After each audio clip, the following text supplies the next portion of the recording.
Isang magandang gabi po muli sa inyo lahat. Latest weather update po muli tayo ngayon, no? Patuloy pa rin po natin binabantayan. Ito nga pong si Typhoon Ineng, pero magandang balita po. Nakalabas na po siya ng Philippine Area of Responsibility kaninang umaga lamang po. At kung makikita nyo po sa ating live radar, no, palayo na po siya, no? Ito yung direction po niya, no? Makikita nyo, nasa 65 kilometers per hour po yung kanyang hangin niya, yung lakas ng hangin niya. Medyo lumakas nga po.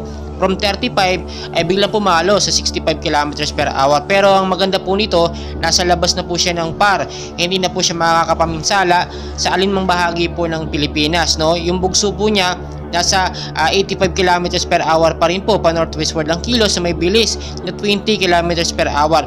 So makikita nyo, meron din isa pang active low pressure area dito nga po sa may bandang taas lang niya. Ito po, no, nasa 35 kilometers per hour.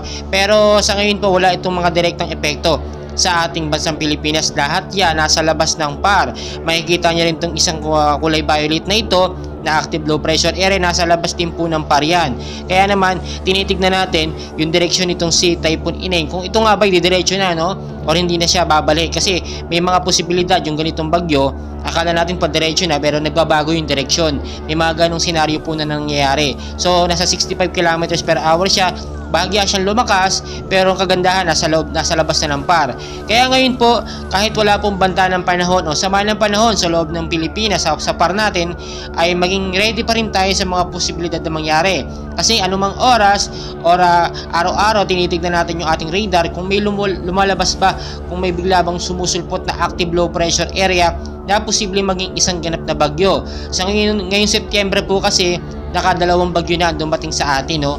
At yung isa hindi nagtuloy, nalusaw siya bandang Silangang Mindanao noong nakarang updates natin. And expect natin papasok pa dyan, no? Mga 5 hanggang 10 bagyo pa. Pero sana wag naman ganun mangyari. At alam naman natin, yung bagyo talaga mahirap i-predict. Yung kanyang pagkilos pa, iba-iba po yan.